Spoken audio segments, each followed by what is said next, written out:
ہوا بہت تیز چل رہی تھی، جس کی وجہ سے میری کزن فاطمہ، جس کے بال بہت ہی لمبے اور خوبصورت تھے، ہوا سے کھلے جا رہے تھے۔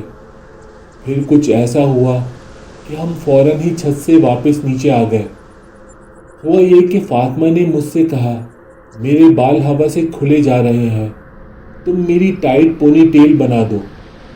تو میں نے اس کی جتنی ٹائٹ ہو سکتی تھی پونی بنا دی، اور ہم پھر سے پکچرز بنانے لگے۔ میں بھی اپنے موبائل سے اپنی سیلفیز لینے لگی۔ تھوڑی ہی دیر گزری تھی کہ میں نے دیکھا فاطمہ ہم لوگوں سے کچھ فاصلے پر کونے میں کھڑی ہے، اور اس وقت اس نے اپنے سر پر نماز کی طرح دوپٹہ لپیٹا ہوا تھا۔ میں نے جب اس کو اس طرح الگ تھلگ کھڑے ہوئے دیکھا تو میں اس کے پاس گئی۔ اس کے چہرے پر خوف کے اثرات نمایاں تھے۔ میں نے اس سے پوچھا، کیا ہوا؟ تم یہاں کیوں کھڑی ہو؟ تو اس نے کہا، یار پتہ نہیں کیوں مجھے ایسا لگ رہا ہے کہ کوئی میرے بال جان بوجھ کر کھول رہا ہے۔ میں بال باندھتی ہوں اور پھر سے میرے بال کھل جاتے ہیں۔ میں نے اس سے مسکراتے ہوئے کہا، تم کو وہم ہو رہا ہے، ہوا اتنی تیز چل رہی ہے، ایسا اسی وجہ سے ہو رہا ہوگا۔ ابھی میں اس سے یہ بات کر ہی رہی تھی کہ میری نظروں کے سامنے کسی نے اس کا دوپٹہ جو بہت ٹائٹ اس کے سر پر بندھا ہوا تھا اس کو کھینچ لیا۔ آپ کو اندازہ ہوگا ایسا کرنا کتنا مشکل ہوتا ہے کہ اچانک ہی پورا دوپٹہ جو اتنا ٹائٹ بندھا ہو وہ کوئی ایک جھٹکے میں کھینچ کر اتار سکے۔ فاطمہ کا ڈر سے برا حال ہو چکا تھا، اور اس کے ساتھ ساتھ میرا بھی۔ تو ہم فوراً ہی سب کو لے کر نیچے آ گئے، اور اس بات کا ذکر اس وقت ہم نے کسی سے نہیں کیا۔ تھوڑی دیر سب ٹھیک رہا، پھر اچانک فاطمہ کے سر میں درد ہونے لگا، تو خالہ نے اس کو سر کے درد کی گولی دے دی اور ساتھ والے بیڈ روم میں تھوڑی دیر آرام کرنے کے لیے لٹا دیا۔ ناشتہ ہوا اور پھر سب بیچ پر جانے کے لیے ریڈی ہونے لگے۔ خالہ نے مجھ سے کہا، تم فاطمہ سے پوچھ لو، اگر اس کی طبیعت کچھ بہتر ہو گئی ہے تو اس کو بھی ساتھ لے لو۔ پر جب میں فاطمہ کے پاس گئی تو وہ گہری نیند میں سو رہی تھی۔ تو باہر آ کر میں نے خالہ سے کہا، آپ لوگ چلے جائیں، میں فاطمہ کے پاس رک جاتی ہوں، جب وہ سو کر اٹھ جائے گی تو میں اس کو ساتھ لے کر آ جاؤں گی۔ پھر آہستہ آہستہ سب بیچ پر چلے گئے، اور اس ہٹ میں فاطمہ، میں اور نانی رہ گئے۔ نانی مجھے بھی کہنے لگی کہ تم بھی چلی جاؤ، پر فاطمہ کو چھوڑ کر جانے کا میرا دل نہیں ہو رہا تھا۔ تو میں بھی نانی کے پاس سے اٹھ کر فاطمہ والے روم میں جا کر لیٹ گئی۔ چھت والی بات میرے ذہن سے اب تک نکل گئی تھی، اور اس وقت میں صرف فاطمہ کی طبیعت ٹھیک ہونے کی دعا کر رہی تھی کہ اچانک بہت تیز بارش شروع ہو گئی، اور اس کے ساتھ مجھے نانی نے باہر والے کمرے سے آواز دی، تو میں ان کی بات سننے کے لیے اس کمرے سے باہر چلی گئی۔ فاطمہ اب بھی گہری نیند میں سو رہی تھی۔ میں کمرے سے باہر آئی تو میری حیرت کی انتہا نہیں رہی، کیونکہ باہر نانی آرام سے سو رہی تھیں، شاید لمبے سفر کی وجہ سے تھک گئی تھیں۔ پر اگر وہ سو رہی تھیں تو مجھے آواز کس نے دی تھی؟ میں بھی وہاں کھڑی یہ سوچ ہی رہی تھی کہ تیز بارش کی وجہ سے ہٹ کی لائٹ چلی گئی۔ پر شکر تھا اس وقت میرا موبائل میرے ہاتھ میں ہی موجود تھا۔ میں نے بنا کچھ سوچے موبائل کی لائٹ آن کی اور واپس فاطمہ کے روم میں جانے لگی۔ میں کمرے میں پہنچی تو فاطمہ بیڈ پر نہیں تھی۔ میں نے ادھر ادھر ٹارچ کی روشنی کی تو فاطمہ کمرے کے کونے میں دیوار کی طرف منہ کر کے کھڑی ہوئی تھی، اور اس کے بال ہوا میں اس طرح تیر رہے تھے جیسے سمندر میں تیر رہے ہوں۔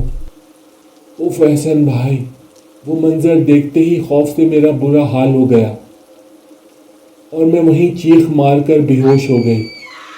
جب میری آنکھ کھلی تو میں بیڈ پر تھی، اور فاطمہ بھی میرے برابر میں لیٹی ہوئی تھی۔ باقی گھر والے ہمارے چاروں طرف کھڑے تھے۔ میرے ہوش میں آتے ہی امی نے مجھ سے پوچھا کہ کیا ہوا تھا، تم بے ہوش کیوں ہو گئی تھیں؟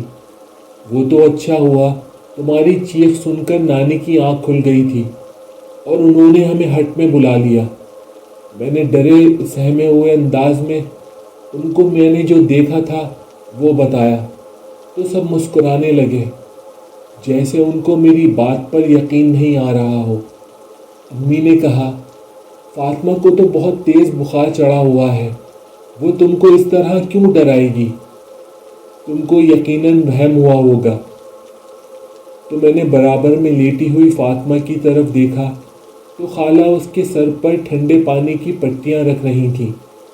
مجھے بھی لگنے لگا شاید میں ہٹ میں اکیلی تھی، نانی اور فاطمہ بھی سو رہی تھیں، اس لیے یہ سب میرے ساتھ ہوا، اور ایسا مجھے ڈر کی وجہ سے لگا ہوگا۔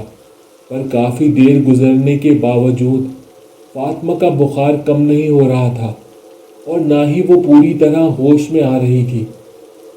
کچھ دیر سب ہمارے پاس بیٹھے رہے، پھر ایک ایک کر کے سب باہر چلے گئے۔ بس خالہ، جو فاطمہ کی طبیعت کی وجہ سے بہت پریشان ہو رہی تھیں، بس وہ ابھی بھی اس کے سر پر پٹیاں رکھ رہی تھیں۔ ابھی خالہ پٹیاں رکھ ہی رہی تھیں کہ اچانک فاطمہ نے اپنی آنکھیں کھولیں اور 2 سے 3 بار الٹیاں کی اور عجیب آواز میں کہنے لگی، تم لوگ کچھ بھی کر لو، اب یہ صرف مولی ہے، اور زور زور سے اپنے سر کو گھمانے لگی۔ خالہ اور میں ڈر کے باوجود فاطمہ کو سنبھالنے کی کوشش کر رہے تھے، پر وہ ہمارے قابو میں نہیں آ رہی تھی۔ میں نے فوراً گھر والوں کو آواز دی تو سب گھر والے جو باہر ہی موجود تھے کمرے میں آ گئے۔ سب فاطمہ کی حالت دیکھ کر گھبرا چکے تھے۔ اسی بیچ نانی بھی کمرے میں آ گئی۔ جب انہوں نے فاطمہ کی ایسی حالت دیکھی تو وہ سمجھ چکی تھیں اس کے ساتھ کچھ نہ کچھ ہوا ہے، تو انہوں نے اونچی آواز میں آیت الکرسی اور درود شریف پڑھنا شروع کر دیا۔ نانی کے ایسا کرتے ہی فاطمہ چپ ہو کر ان کو گھورنے لگی۔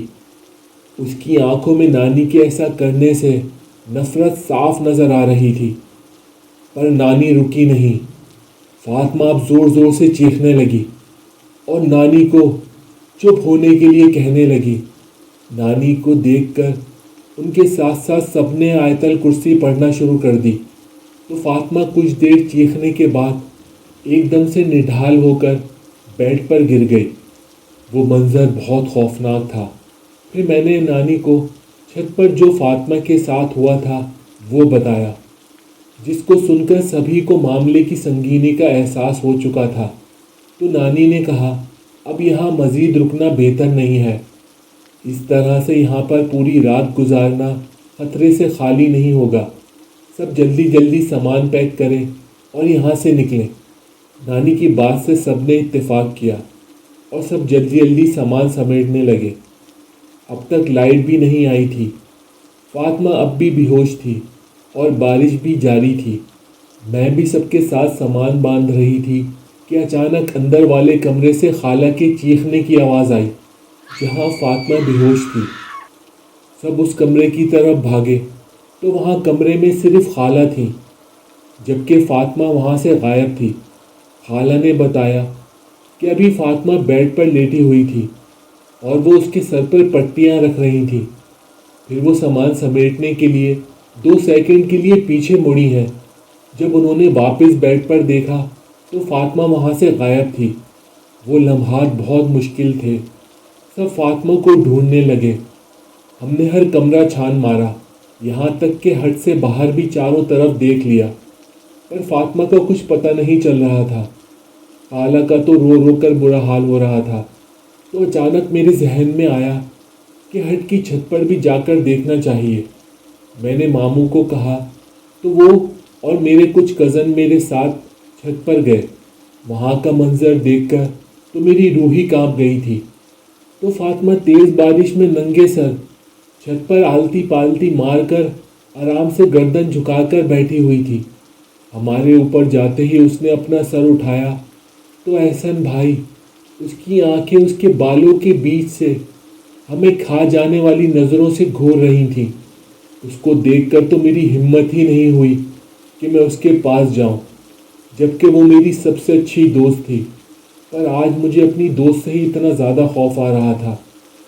ہم سب پیچھے رک گئے اور ماموں اس کے پاس گئے اور اس سے بڑی نرمی سے کہا، چلو بیٹا، سب تیار ہیں گھر جانے کے لیے، بس تمہارا انتظار کر رہے ہیں۔ تو اس نے اسی خوفناک آواز میں ہنستے ہوئے کہا، اے انسان، تجھ میں اتنی طاقت نہیں کہ تو اسے لے جا سکے، یہ بس میری ہے۔ اور یہ کہہ کر فاطمہ زور زور سے ہنسنے لگی۔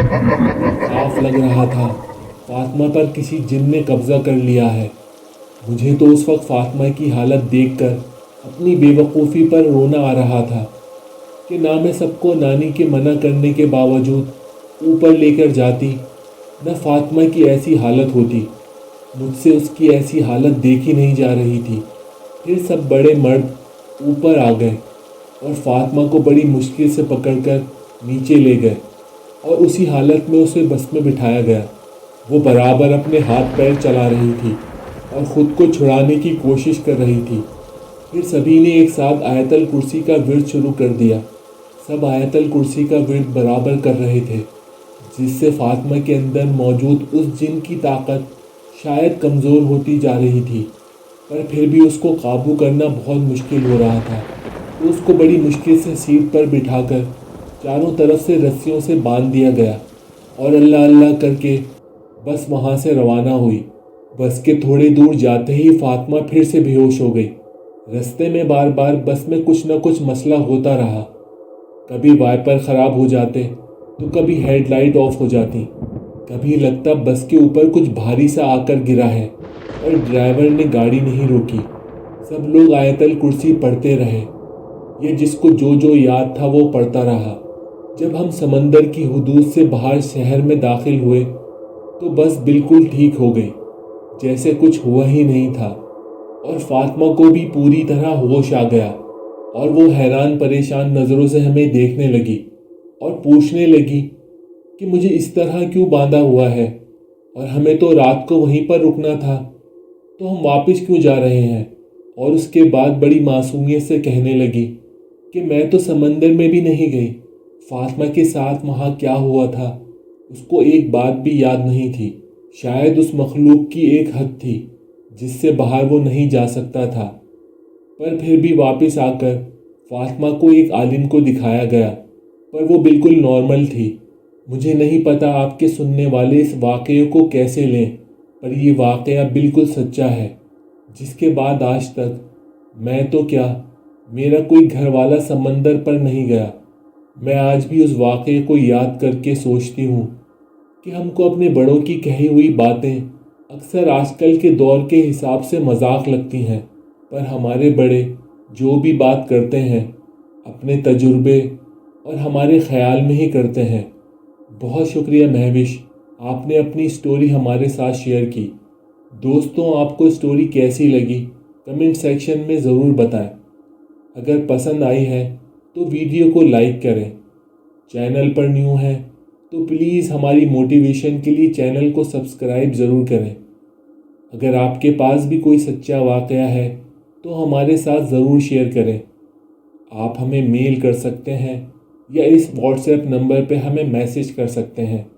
اپنا اور اپنے پیاروں کا خیال رکھیں، ہمیشہ پاکی کی حالت میں رہیں، مجھے اپنی دعاؤں میں یاد رکھیں۔ تو بہت جلد ملتے ہیں اگلے واقعے کے ساتھ۔ السلام علیکم۔